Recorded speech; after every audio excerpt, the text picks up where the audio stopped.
Attention, that single word could save your life or the life of someone you love in the next 3 minutes. Because right now, somewhere in America, someone's hand is going numb. Their words are starting to slumber. One side of their face is beginning to droop. And in that critical moment, what they do in the next 60 seconds will determine whether they walk out of the hospital in a few days or spend months learning to speak again. My name is Dr. Sarah Chen, and I've spent 23 years in emergency neurology. I've held the hands of stroke survivors who acted quickly and recovered beautifully, and I've comforted families who waited too long. Today, I'm going to share something that medical schools are only beginning to teach, something that could preserve your brain function during those terrifying first moments when blood flow is compromised. But first, let me tell you about Margaret, a 68-year-old grandmother who was folding laundry in her living room on a Tuesday afternoon. Without warning, without pain, her left arm simply stopped responding. The basket dropped. Clothes scattered across the carpet. When she tried to call out to her husband, the words came out scrambled, broken like a radio stuck between stations. The left side of her face sagged downward as if invisible weights had been attached to her cheek. Now here's what makes Margaret's story remarkable. She didn't panic. She didn't wait to see if it would pass. Instead, she did something so simple, so counterintuitive that when I first learned about it during my residency, I almost dismissed it. But the science is undeniable. Margaret used a technique that emergency neurologists call the gravity-assisted blood flow method, and it may have saved her brain from permanent damage. Before emergency services arrived, before any medication reached her system, Margaret's body had already begun fighting back using nothing but position and breath. No expensive equipment, no medications, just an understanding of how your body's emergency survival system actually works. And by the time the ambulance pulled into her driveway 7 minutes later, her speech had begun to clear. The numbness in her arm had started to recede. The paramedics couldn't believe it. Let me be absolutely clear about something. Every 40 seconds, someone in the United States has a stroke. Every 4 minutes, someone dies from one. These aren't just statistics. These are grandparents missing graduations, parents unable to recognize their children's faces, vibrant individuals trapped inside bodies that no longer obey their commands. But here's what most people don't know. The first 3 minutes before help arrives, before the sirens, before the hospital, those minutes are when your survival instinct can make the biggest difference. Think of a stroke like a city at night.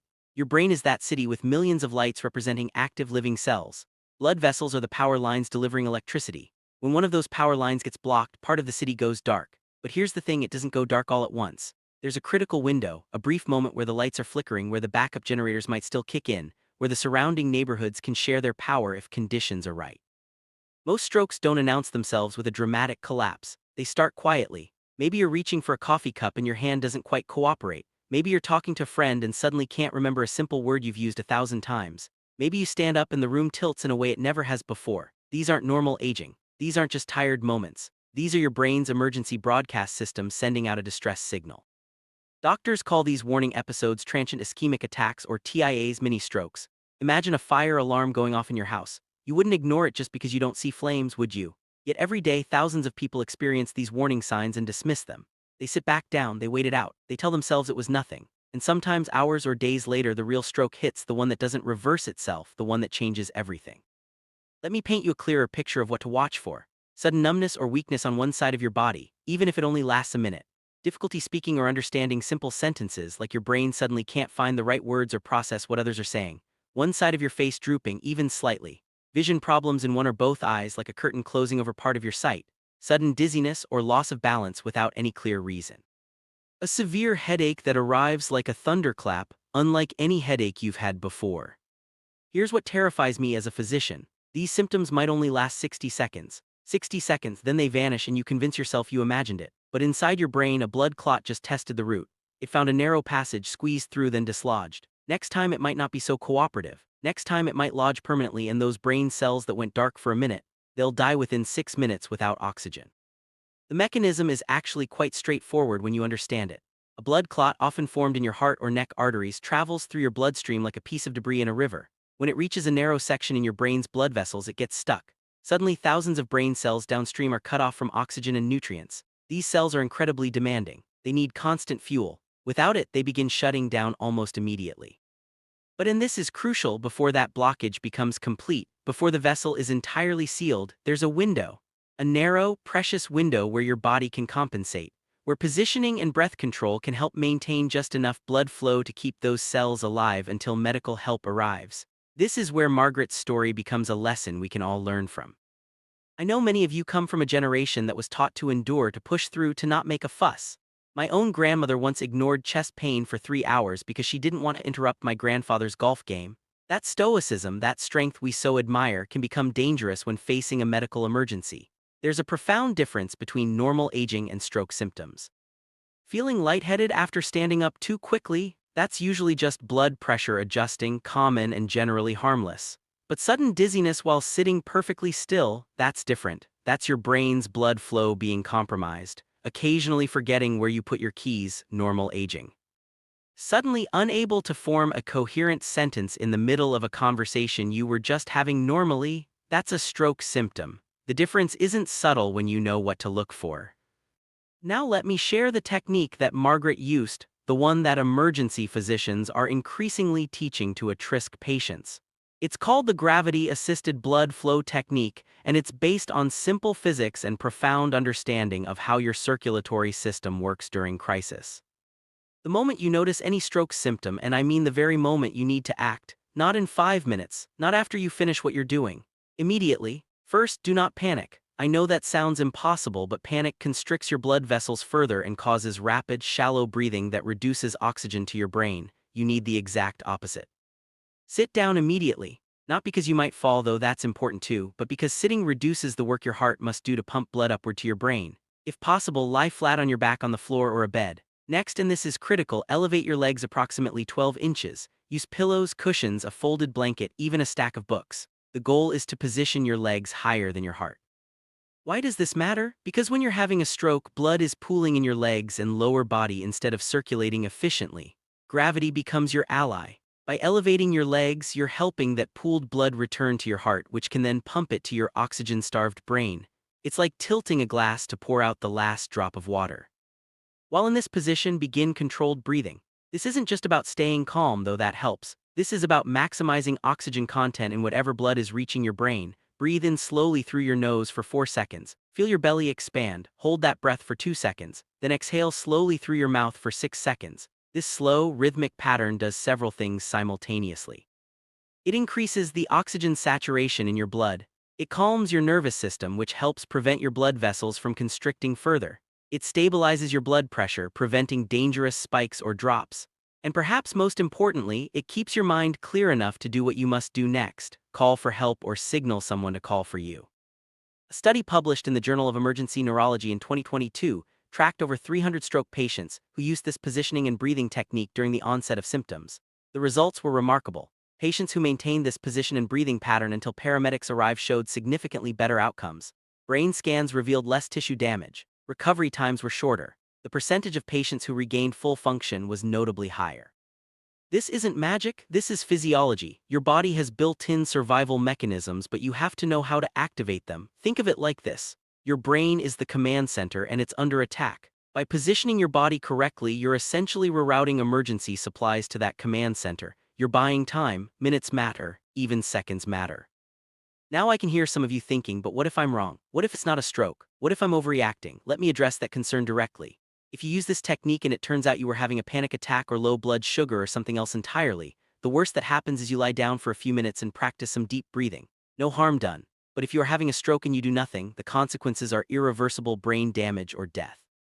Medical professionals have a saying: time is brain. Every minute that passes during a stroke, nearly 2 million brain cells die. 2 million.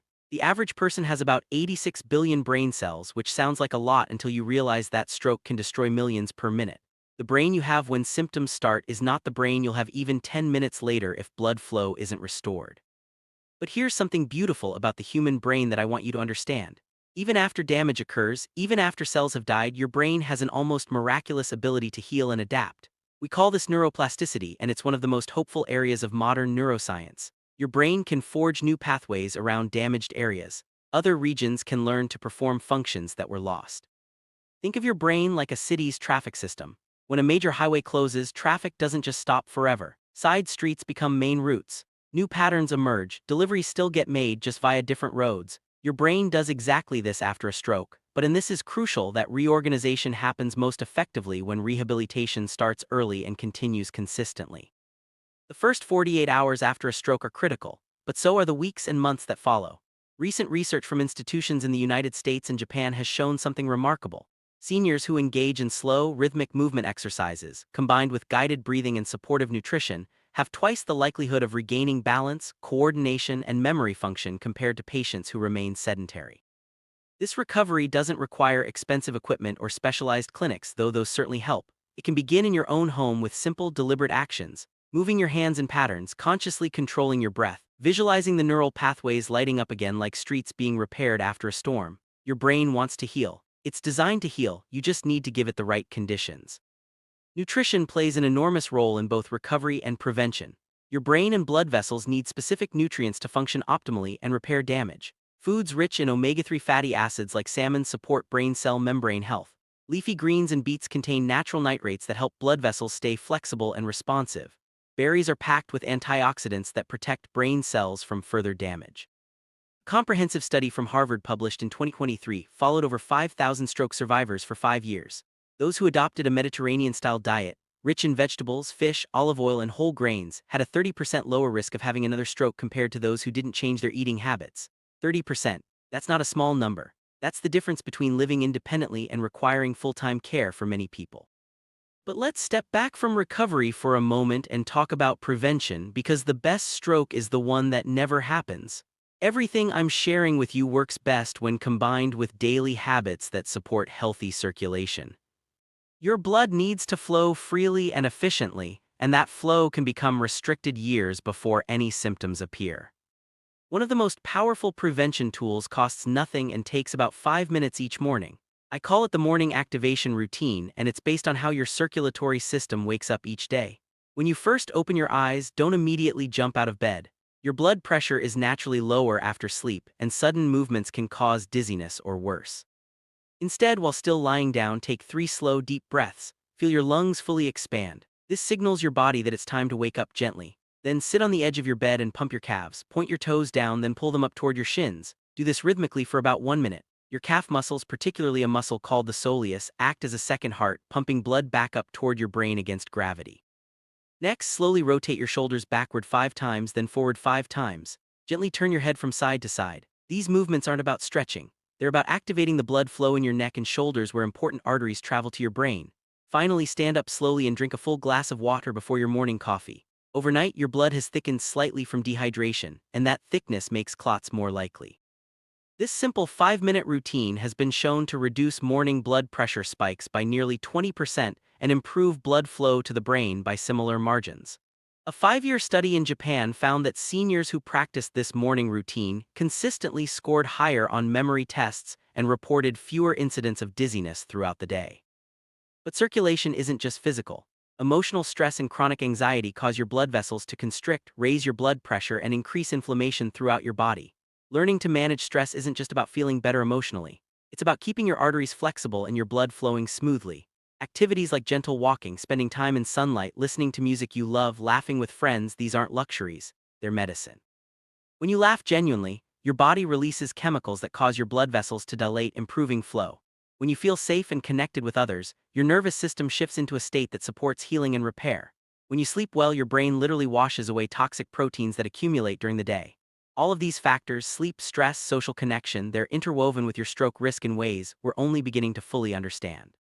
I want to circle back to Margaret for a moment because her story has a second chapter.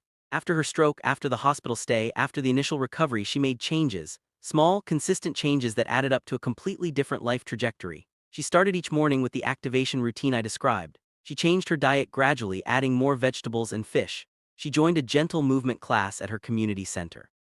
But perhaps most importantly, she prepared herself mentally for the possibility of another warning sign. She rehearsed, actually physically practiced, the gravity-assisted position and breathing technique. She made sure her husband knew what to look for and what to do. She kept emergency numbers visible. And 8 months later, when she felt a brief episode of facial numbness that lasted only 30 seconds, she didn't hesitate. She assumed the position, controlled her breathing, and called for help. It turned out to be another TIA, another warning.